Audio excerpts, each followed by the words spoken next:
Welcome to this Bridgewater Now update. I'm John Luck. The annual 4th of July parade that we are accustomed to here in Bridgewater did not happen this year, but that didn't stop residents from celebrating in safe, distant ways while also bringing a smile to many faces.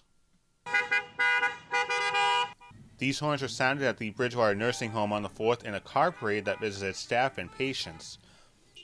About 15 vehicles took part and everyone was socially distant from each other, making sure it was a safe time, and after the parade there was a cookout with hot dogs and hamburgers. Parishioners have returned to St. Thomas Aquinas for services in the parking lot.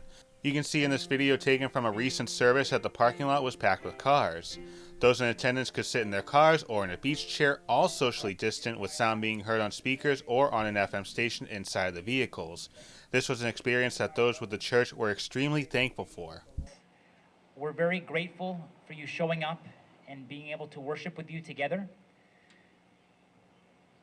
It's amazing to see all of you and to be able to celebrate the Holy Sacrifice of the Mass with you, especially as a community. This is awesome.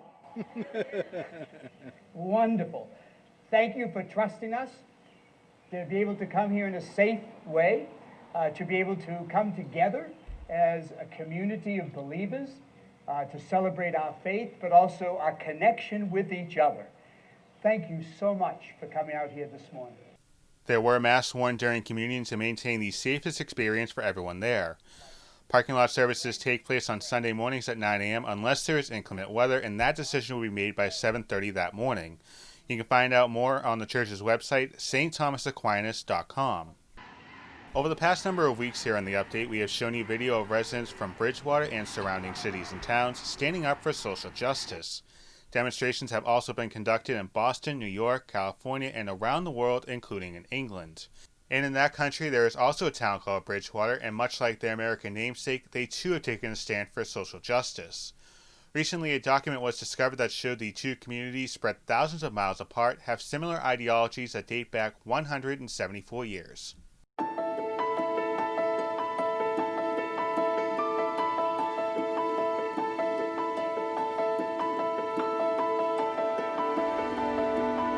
As we know the deadening influence of habit, we think it possible that some among you may acquiesce in an evil which they know not how to cure. You probably share our horror at a system by which millions of those whom God has made of one blood with ourselves are treated as mere chattels, the victims of lust and cruelty. Let this voice from the old world rouse you from your despondency. Bridgewater was the first town in Britain to petition against the slave trade in 1785. But also 100 years earlier, the Monmouth Rebellion, which Bridgewater people were very involved in. People who took part in that rebellion were sent as slaves to the Caribbean. When Frederick Douglass, an actual black American slave, came to speak in their midst, it clearly struck a compassionate chord. People of Bridgewater immediately all signed a letter to send to their descendants in Bridgewater, Massachusetts. When Bridgewater, Massachusetts received that letter from Bridgewater, England, I think that probably made them realize that, yes, this is bigger than just the United States. People are watching. And I think that ties into the current situation. Black Lives Matter affects everyone. And I think that the letter from England showed, hey, we're watching you.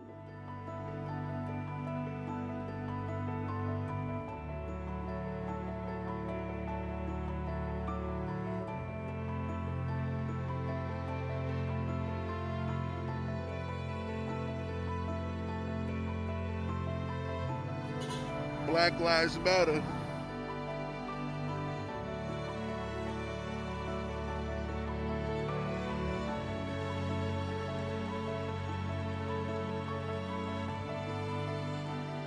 Racism is endemic and it's everywhere. The people who wrote the letter in 1846 would have felt that they've done something and achieved something by getting the response from Bridgewater, Massachusetts, and then seen the escalation of the campaign to the Civil War and the ending of slavery. And I think their descendants in Bridgewater today would feel the same, that they're part of a global movement towards a better humanity.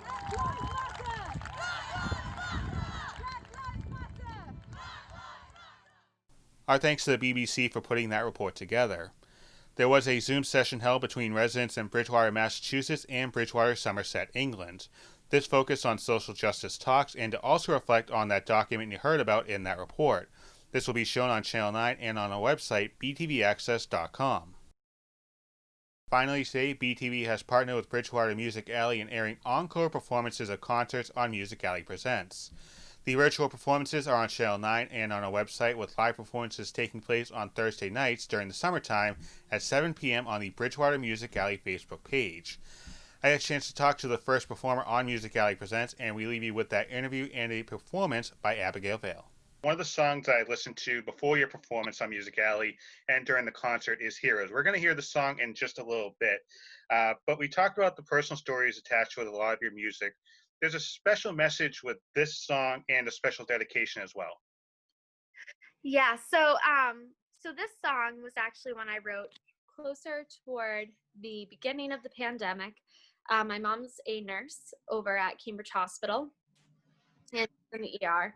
And when we first found out about this, when everyone was running for N95 masks and we were running out of hand sanitizer and toilet paper and all that stuff, my mom, while everyone else was, in their homes, hiding away from everyone else, my mom got in her car every morning and drove to be hands-on with these people that we didn't really know much about COVID at that point. We didn't know how well protective gear was going to keep our healthcare workers safe. And these amazing people who every day, outside of this pandemic, every day they save lives. That's the long part of it. They see people in the worst moments of their life, and they jump in to try to make it better, to the best of their ability. And they see the community, our public, like the public, in such a unique way that's so different from any profession. And so during COVID, my mom was going in, and I was really nervous because I didn't really know what that was going to look like. I didn't know if she was going to get sick. I didn't know if her age group was going to be targeted. I didn't know if repeated exposure was going to result in something, horrible for her. So I wrote this song in a place of real worry.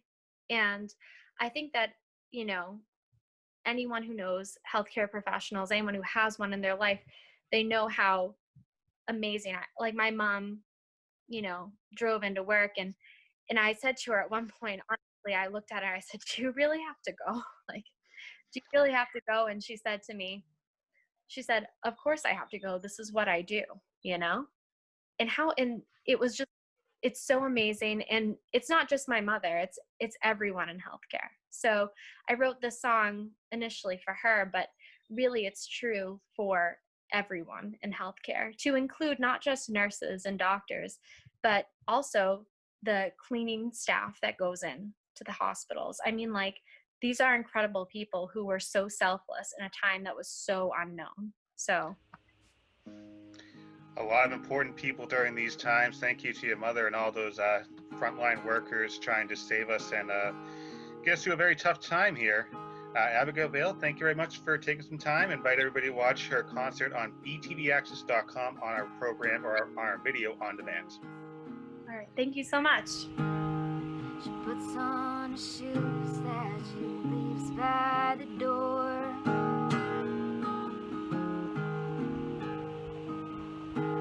Wears the mask she wore last week and the week before.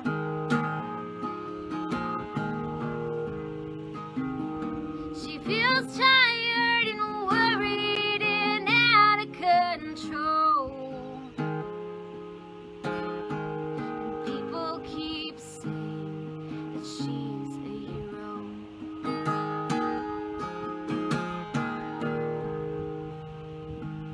One patient is 30 and one's 82.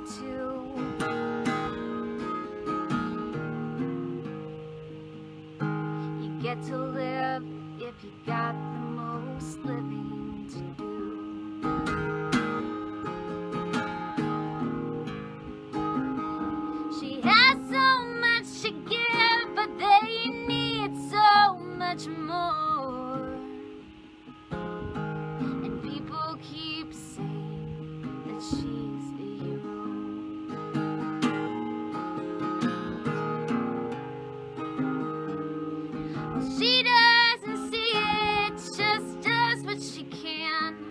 drives into a war zone at 7 a.m. Being strong for the weak is all she's ever known.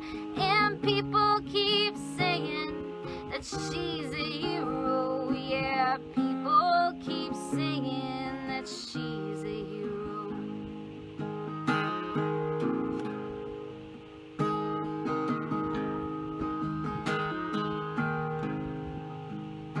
She's been doing this job now for 25 years.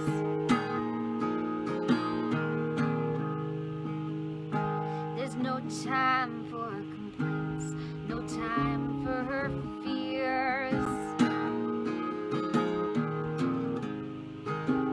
When she's holding a man who is crying for home, right here in this moment, she is his hero.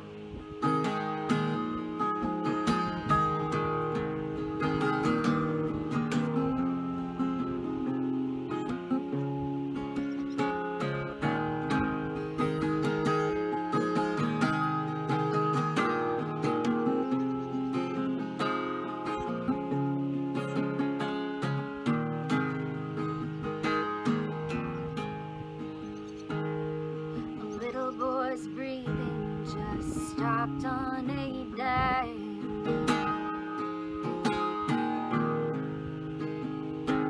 She's pounding his chest, she's erasing the time.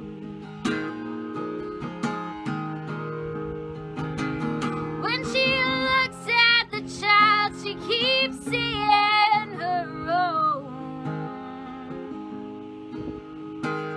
She's praying to God that she'll be his hero.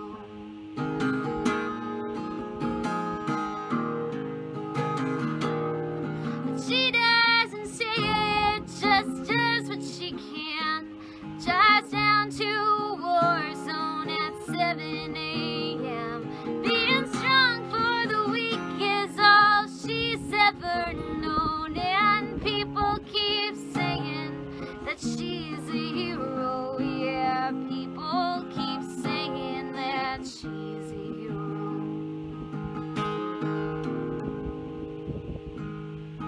Kicks off her shoes 'cause they're dirty as hell.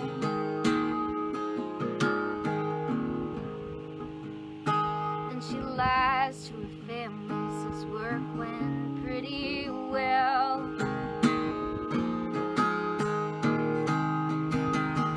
And they can't understand, but somehow they all know that it's true when they